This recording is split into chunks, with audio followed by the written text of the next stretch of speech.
Good afternoon. My name is Dominique Zeek. I'm an English teacher here in Easter Island.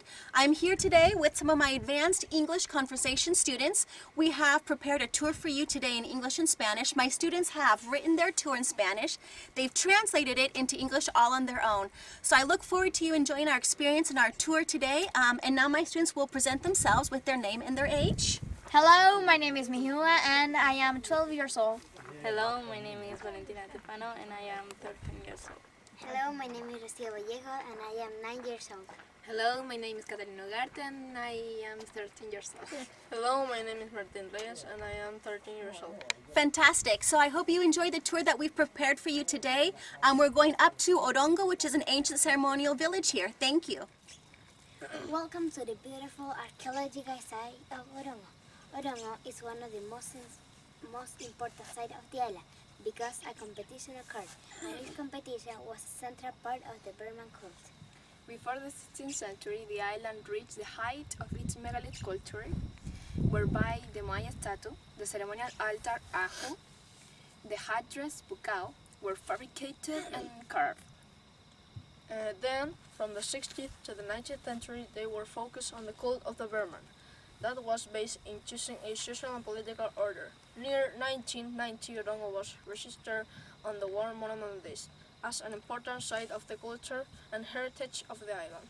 We are now going to walk on a trail where we are going to see ancient houses and we are going to see an incredible view of 3 islets and a freshwater crater.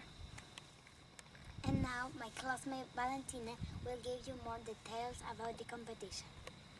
This area offers a perfect view of the 3 islands, Motu Nui, Motu Iti and Motu Cao Cao, which as you can see are in front of the village and its crater, the Anocao.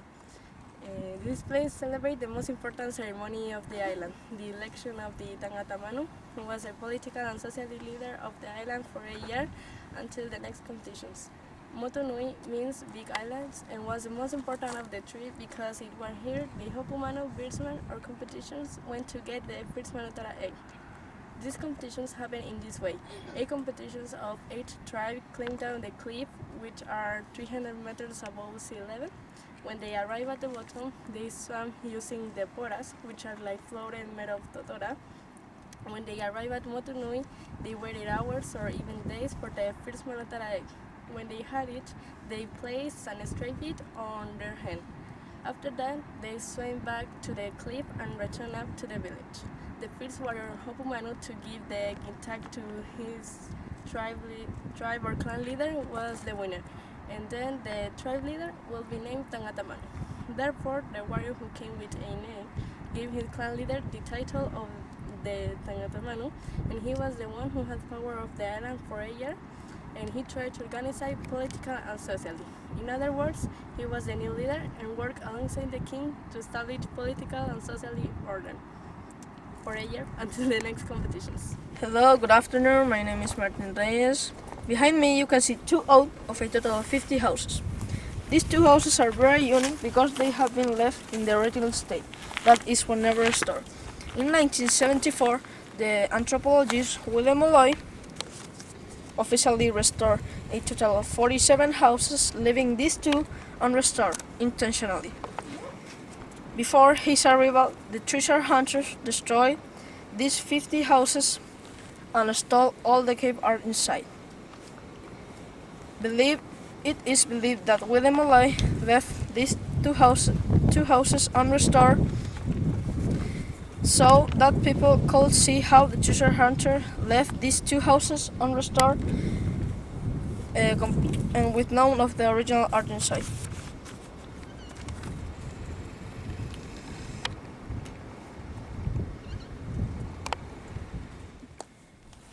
As mentioned by my classmate Martin, behind me are 2 unrestored houses. These houses are in their original state, as found by the American archaeologist William Molloy when he arrived here. These archaeologists, along with a group of landers, restored this entire village between the years of 1974 and 1976. So this area has 2 unrestored houses, and the rest have been restored. Follow me. Here, you can see a house has been partially restored, which allows you to appreciate what the structure was inside, how the structure was inside. Each house has a ceiling and 2 walls. Each house was constructed with basalt slabs, known in Rapa Nui as quejo. These slabs were taken from inside the Ranokau crater, forming an inner wall and an outer wall, with mud in between to support and reinforce the structure. This type of building provides effective protection against strong winds. This area had a single elliptical space that was used exclusively for sleeping and other daily activities like cooking, daily life, etc. were performed outside. Well, my name is Mihila, and at this point of the tour we have arrived at the central point of this trail. Here we can see that the houses were built to form steep layers and were built taking advantage of the natural ground of this area. Also, we can see 46 houses. These houses are always looking at the motus because the motus or islands are the central point of the competition. I would like to let you know that the houses have a narrow door because it provides self-protection and protection from the cold. Come with me. Inside of one of these houses, a Moai statue called Bohakananaya was found.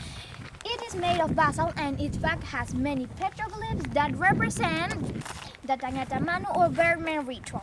This moai was taken and removed from Orongo in 1868, and today we can find it at the British Museum. Also, at this area we can find many paintings related with the ritual, like birth to ancestors, oils, cows out. Today we can see these paintings in local museums and in other countries.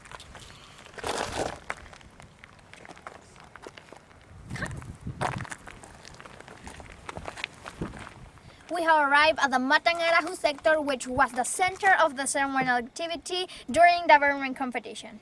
Here at this place, we can find a variety of petroglyphs, for example, Tangatamanu, Makemake, and Komari. Komari represent female fertility. Makemake is the principal god of the Rapa Nui culture, and Tangatamanu is the Birdman or warrior.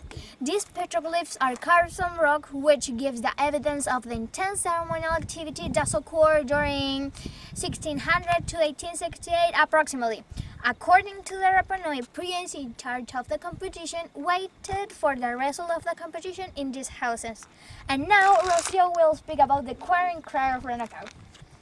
Hello and good afternoon. My name is Rocio. As you can see in front of us, there is a volcano called Ranokau. All these areas correspond to one of the quarry used to extract slag, called in Rapa Nui quejo. These slag are flat stone used for the construction of the houses in Orongo. This rock material was very suitable for building the village, specifically the house of Haraka, as called in Rapa Nui, making these houses just out of plants like straw or totora, which are commonly found in the area, would not have resisted the strong wind that always blows here. As you may know, the area has a triangular form, given the formation of 3 primary volcanoes, Ranokau, Terevaca, and Poike. The volcano, Ranokau, is one of the three primary volcanoes formed 2.5 million years ago. In the interior of the crater, you can find grape, banana, and totora growing inside. Totora is a reed that is used to build the houses, boat, and another object. Well, here we have finished the tour, and I hope that you have enjoyed it. And have a good day. Thank you.